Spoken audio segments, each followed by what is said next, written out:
E aí, meu povo, esse episódio de hoje vai ser um pouco diferente. O nosso podcast vai responder algumas perguntas que vocês fizeram pra gente lá no Instagram do Instituto DEPAD. Se você não segue ainda, já sabe o arroba, né? @DEPAD Instituto. E nós vamos tirar algumas dúvidas de vocês referente a questões ligadas à psicologia. Quem tá falando com vocês hoje é somente Thaís. Não se assustem, tá bom? Aguardem os próximos. Se você ainda não mandou sua dúvida, mande lá que a gente vai ficar ligado. Vamos lá.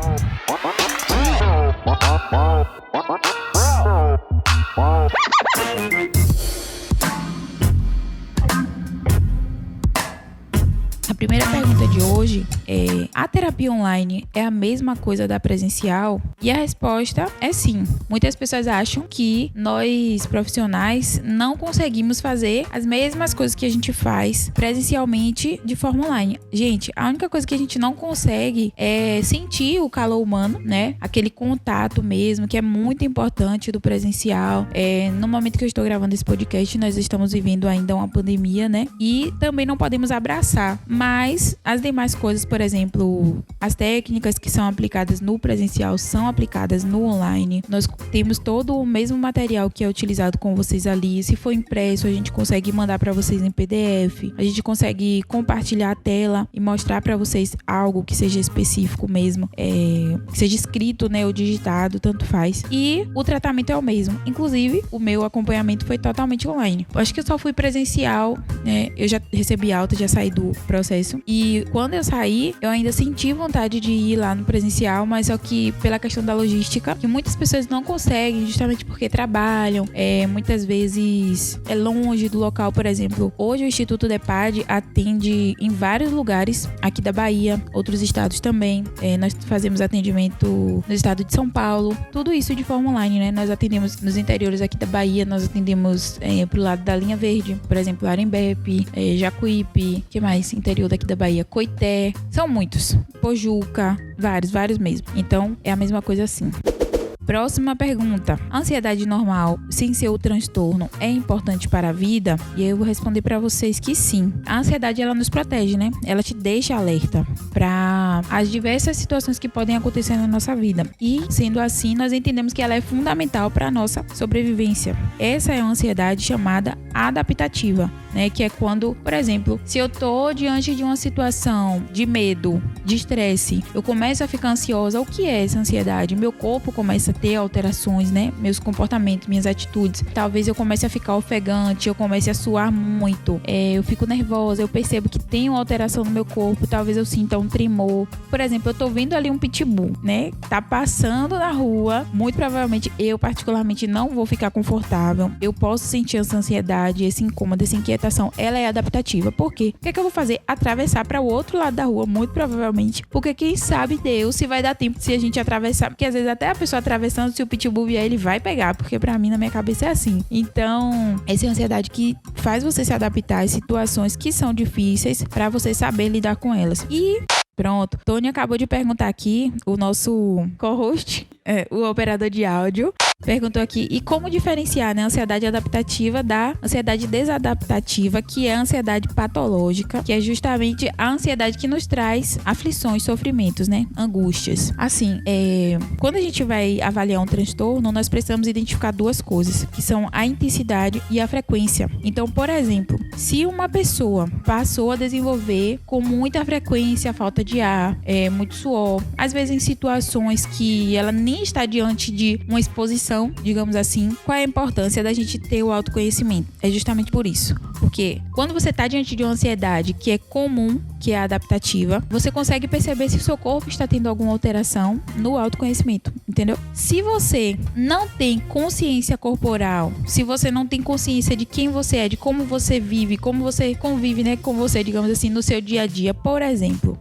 um belo dia eu acordei de madrugada e acordei com falta de ar. Isso é comum? pode ser comum, porque talvez eu possa estar tendo alguma questão específica, alguma questão de pulmão, enfim, asma. E aí, se eu tiver asma, tá tudo bem. Acordei, né? Na minha cabeça eu penso, não preciso ir no psicólogo, eu vou pegar minha bombinha pra ver aqui o que é que tá acontecendo comigo, e provavelmente deve ser da asma. Mas se for uma situação que eu acordo vários dias de madrugada, então ao longo do dia eu tô tendo diversas atitudes que o meu corpo não tá respondendo da forma que eu gostaria, eu tô perdendo o controle do meu corpo, eu tô me estressando com frequência, eu estou tendo uma intensidade maior, é justamente isso, a intensidade do meu estresse, a intensidade do meu suor excessivo, a intensidade do meu tremor no corpo, a frequência tem aumentado muito, aí a gente percebe que tem algo que está fora ali do que é considerado adaptativo, né? Por quê? Porque tá lhe trazendo incômodo, tá trazendo angústia, você está sofrendo com aquilo, aí sim é bom a gente avaliar.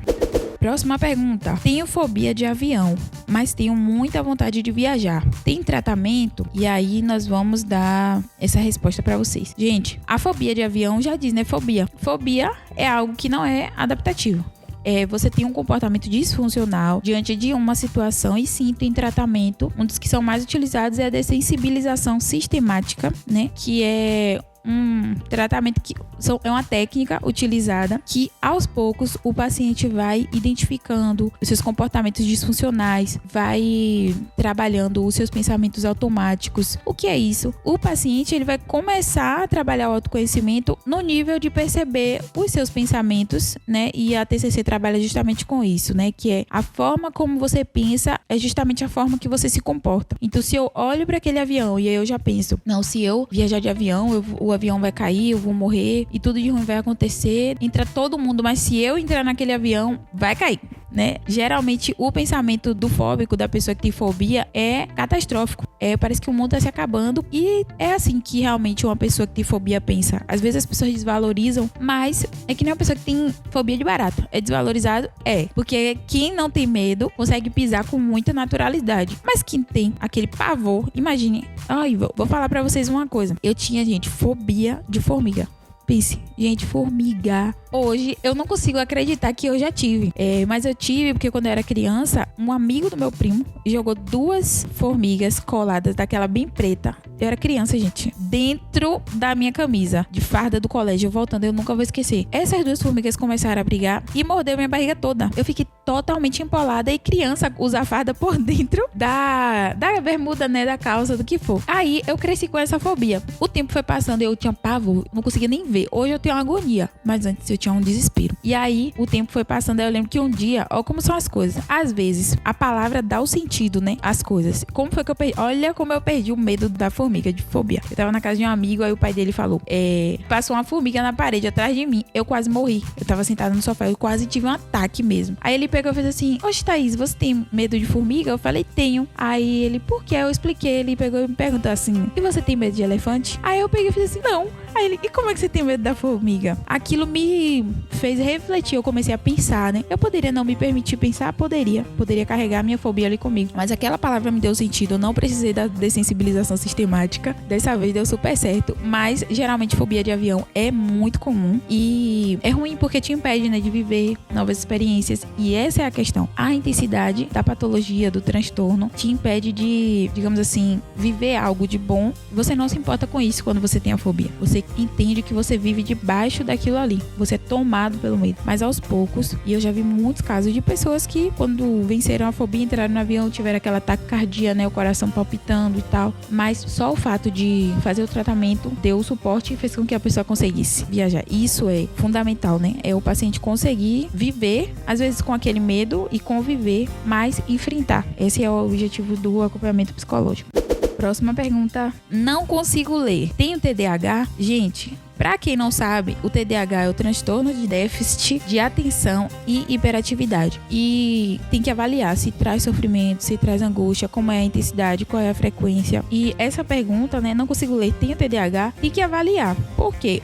o que é que acontece hoje? Como o TDAH se popularizou, as pessoas começam a se questionar se tem TDAH, mas em sua maioria, quando a gente vai fazer uma avaliação, a pessoa simplesmente, por exemplo, não tem o hábito da leitura. E aí, por exemplo, eu nunca li minha vida toda, quero começar a ler um livro e eu leio 50 páginas em um dia. Gente, é impossível você conseguir ler desse jeito, porque o que é a leitura? A leitura é um hábito, né? O hábito, ele precisa ser desenvolvido. Quando ele é desenvolvido, a gente consegue. Quando chega um paciente lá na sessão, quer falar comigo, Thaís, eu não consigo ler, não consigo concluir nada na minha vida e tal. Aí a gente cita aquele livro, né? Que tem o tema Arrume Sua Cama.